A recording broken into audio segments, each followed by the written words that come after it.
Dear students, welcome to Learning Management System of Superior Group of Colleges. Dear students, आज हमारा chapter number 9 solutions में से lecture number 5 है, जिसमें हम एक और कॉलिगेटिव प्रॉपर्टी डिस्कस करेंगे, एलिवेशन ऑफ बॉइलिंग पॉइंट। अगर आपको याद हो, लास्ट लेक्चर में हमने lowering of vapour pressure discuss कर लिया था और ये भी देख लिया था कॉलिगेटिव प्रॉपर्टीज की एप्लीकेशन क्या है। इसमें हम molecular mass of the solute determine करते हैं। तो सबसे पहले elevation of boiling point. Elevation होती क्यों है?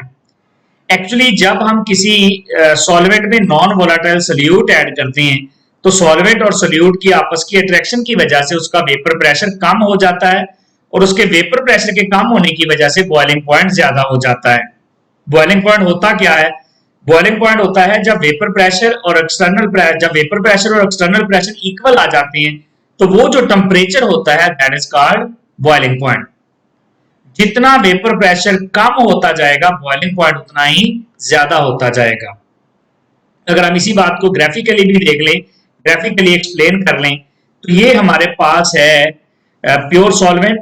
अगर आप देखें तो प्योर सॉल्वेंट का वेपर प्रेशर ज्यादा है। अब इस एक्सेस पे टेम्परेचर है, जैसे जैसे टेम्परेचर बढ़ता जा रहा है तो इसका वेपर प्रेशर बढ़ता चला जा रहा है। अल्टीमेटली ये बी हो गया। जब इसका वेपर प्रेशर बी हुआ तो ये वेपर प्रेशर एक्सटर्नल प्रेशर के इक्वल हो गया। जब वेपर प्रेशर, ये वाला प्योर सॉल्वेंट का वेपर प्रेशर एक्सटर्नल प्रेशर के बराबर आया तो ये बॉइलिंग पॉइंट आ गया। This is the boiling point of the solvent T1। ये हमारे पास ए है, ये इसका वेपर प्रेशर कम है। जैसे जैसे टेम्परेचर बढ़ता जाएगा वेपर प्रेशर बढ़ता चला जाएगा और अल्टीमेटली ये वेपर प्रेशर एक्सटर्नल प्रेशर के इक्वल हो जाएगा। जब वेपर प्रेशर एक्सटर्नल प्रेशर के इक्वल आ जाएगा तो हम इसको कहते हैं ये बॉइलिंग पॉइंट है और ये T1 है। अब इस सॉल्वेंट में, ये जो सॉल्वेंट की लाइन है हमारे पास, इस सॉल्वेंट में जब हम सॉल्यूट ऐड करते हैं तो वेपर प्रेशर कम हो जाता है और जब वेपर प्रेशर कम होगा अब इसको बॉयल करना मुश्किल हो जाएगा। ये सॉल्यूशन का वेपर प्रेशर है लो टेम्परेचर पे C। जैसे जैसे टेम्परेचर बढ़ता जाएगा वेपर प्रेशर बढ़ता चला जाएगा। अल्टीमेटली जब ये एक्सटर्नल प्रेशर के बराबर आएगा तो ये लिक्विड, ये सॉल्यूशन बॉयल कर जाएगा और इसका बॉइलिंग पॉइंट जो है वो T2 होगा। बी इसका वेपर प्रेशर है जो कि एक्सटर्नल प्रेशर के इक्वल हो चुका है। यहाँ पर 760 हो गया बी और डी। और जब वेपर प्रेशर एक्सटर्नल प्रेशर के बराबर आता है, ये वाला वेपर प्रेशर एक्सेस है, तो हम कहते हैं this is the boiling point of the solvent और सॉल्यूशन। तो सॉल्वेंट का T1 है, सॉल्यूशन का पहले से ज्यादा हो गया। दोनों में जो डिफरेंस आता है that is called elevation of boiling point. Elevation इसलिए कह रहे हैं क्योंकि सॉल्वेंट का जो बॉइलिंग पॉइंट है वो कम है और सॉल्यूशन का ज्यादा है, तो ये एलिवेट कर गया है, पहले से ज्यादा हो गया। अब कितना ज्यादा हुआ याद रखिएगा, जितनी मोलैलिटी बढ़ती चली जाएगी, जितने नंबर ऑफ पार्टिकल बढ़ते चले जाएंगे उतना ही बॉइलिंग पॉइंट बढ़ता चला जाएगा, क्योंकि उतना ही वेपर प्रेशर कम होता जाएगा। तो vapour pressure, lowering of vapour pressure, ये डायरेक्टली प्रोपोर्शनल है mole fraction of the solute के। वेपर प्रेशर ज्यादा करते चले जाएंगे तो वेपर प्रेशर ज्यादा, जब आप कंसंट्रेशन ज्यादा करते जाएंगे तो वेपर प्रेशर कम होता जाएगा। वेपर प्रेशर कम होता जाएगा तो बॉइलिंग पॉइंट ज्यादा होता जाएगा। तो अगर हम इसको मैथमेटिकली एक्सप्लेन कर लें, यहाँ पर ये हमारे पास रिलेशनशिप बन जाएगा कि elevation in boiling point directly proportional है मोलैलिटी के, या ये जो प्रोपोर्शनलिटी का साइन खत्म करेंगे तो कांस्टेंट आ जाएगा Kb। Kb है, this is called absolute constant, या इसको मोलर बॉइलिंग पॉइंट कांस्टेंट कहते हैं, जिसकी वैल्यू हमने लास्ट लेक्चर में पढ़ी थी 0.52 डिग्री सेंटीग्रेड। तो डेल्टा Tb ये एलिवेशन है, जितना बॉइलिंग पॉइंट ज्यादा हुआ बराबर आ गया Kb into m। और इस Kb की अगर यूनिट निकालने हो तो मोलैलिटी को इधर जाके डिवाइड करते हैं, ये आ जाएगा डेल्टा Tb over m, यानी टेम्परेचर डिवाइडेड बाय ये इसकी मोलैलिटी आ जाएगी, तो ये आ जाएगा केल्विन किलोग्राम पर मोल हो जाएगा, या डिग्री सेंटीग्रेड और किलोग्राम पर मोल जो है वो मोलैलिटी का यूनिट है, तो ये डिग्री सेंटीग्रेड टेम्परेचर का यूनिट है। अब डेल्टा टीबी क्या है? ये एलिवेशन बॉइलिंग पॉइंट है। कैसे निकालते हैं? ये निकालते हैं सॉल्यूशन का बॉइलिंग पॉइंट माइनस कर देते हैं सॉल्वेंट के, सॉल्यूशन का जो बॉइलिंग पॉइंट है उससे निकाल देते हैं सॉल्वेंट का, क्योंकि सॉल्वेंट का कम होता है और सॉल्यूशन का ज्यादा होता है। नेक्स्ट स्टेप में चूंकि कॉलिगेटिव प्रॉपर्टी में हमने मॉलिक्यूलर मास निकालना होता है, तो हम क्या करते हैं, यहाँ पर मोलैलिटी की वैल्यू लगा देते हैं। मोलैलिटी क्या है? Mass of solute over molar mass of solute into 1 over mass of solvent in kilogram. अगर मास ऑफ सॉल्वेंट हम ग्राम में लेंगे तो हम इसको फिर 1000 से डिवाइड कर देंगे। मास of solute W2, molar mass of solute M2 into weight of या मास ऑफ, ये हमारे पास आ जाएगा सॉल्वेंट डिवाइडेड बाय 1000, और 1000 को फिर ऊपर ले जाएंगे तो 1000 W2 से मल्टीप्लाई हो जाएगा और नीचे रह जाएगा M2 और W1। इस सारी वैल्यू को, ये वाली वैल्यू को हम ले जाते हैं ऊपर वाले एक्सप्रेशन में। कौन सा एक्सप्रेशन था? लास्ट एक्सप्रेशन ये वाला।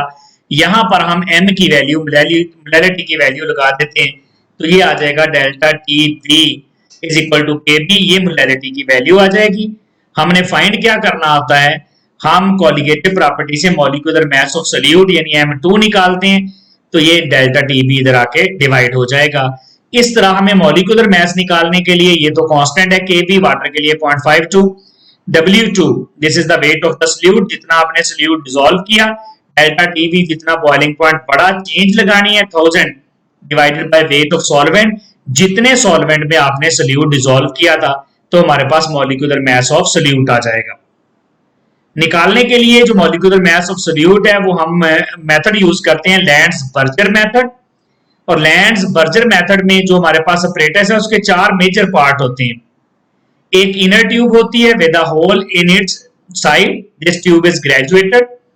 फिर इसके बाद एक बॉइलिंग फ्लास्क होती है जो वेपर भेजती है सॉल्वेंट के ताकि लिक्विड को बॉयल किया जाए, और रोज हेड फ्लास्क के जरिए, रोज हेड होता है उसका जो एंड होता है।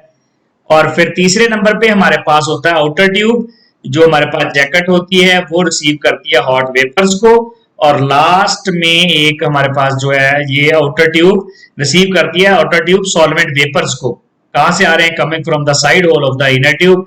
और लास्ट में हमारे पास थर्मामीटर होता है जो 0.01 केल्विन तक रीड कर सकता है। अगर हम इसका अपरेटस देख लें तो ये हमारे पास देखें, ये हमारे पास जो है ये इनर ट्यूब है विद अ होल, पहला पार्ट ये होगा hole for vapours to escape, ये वाली इनर ट्यूब है जिसमें होल है। ये दूसरा पार्ट है इसका जिसमें से सॉल्वेंट वेपर जा रहे हैं, और ये इसका लास्ट में रोज हेड है, 2 पार्ट हो गए। तीसरा पार्ट है ये आउटर वाली ट्यूब है, ये आउटर वाली जैकेट है जो कि रिसीव कर रही है वेपर्स को, हॉट वेपर्स को, और लास्ट में ये थर्मामीटर है। 4 पार्ट हो गए इसके। इनर ट्यूब जिसमें होल है, एक सॉल्वेंट वेपर के लिए है, ये फ्लास्क होती है यहाँ पर जो सॉल्वेंट वेपर भेज रही है, रोज हेड फ्लास्क, ये वाला रोज हेड है इस एंड के जरिए।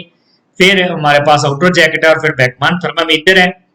इसके जरिए हम क्या नोट कर लेते हैं, एक चीज तो हमें ये डन हो गई है कि हमारे पास सॉल्वेंट का वेट कितना है, यहाँ पर हमने रखा है इसमें इनर ट्यूब में सॉल्वेंट का वेट चाहिए। दूसरा हमने इसमें सोल्यूट कितना डिसॉल्व किया, 2 बातें होगी।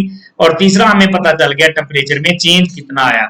अगर हमें ये वैल्यू पता चल गई है तो हम मॉलिक्यूलर मास ऑफ सोल्यूट निकाल सकते हैं। KB कांस्टेंट है, डेल्टा TB हमने निकाल लिया। पहले क्या करते हैं, पहले सॉल्वेंट ऐड करके उस इनर जो ट्यूब है हमारे पास ये वाली, इसमें पहले सॉल्वेंट ऐड करके उसका बॉइलिंग पॉइंट नोट कर लेते हैं सॉल्वेंट वेपर भेजकर। फिर इसमें सोल्यूट ऐड करके सोल्यूशन बना के एक दफा फिर बॉइलिंग पॉइंट नोट करते हैं, और फिर हम दोनों का डिफरेंस निकाल लेते हैं। वो दोनों का डिफरेंस डेल्टा TB है, 1000 कांस्टेंट है, W2 weight of the solute जितना डिसॉल्व किया, और W1 weight of the solvent है। इस तरह हम कोलिगेटिव प्रॉपर्टी से molecular mass of the solute find कर सकते हैं। ये था डियर स्टूडेंट्स आज का lecture. Thank you very much.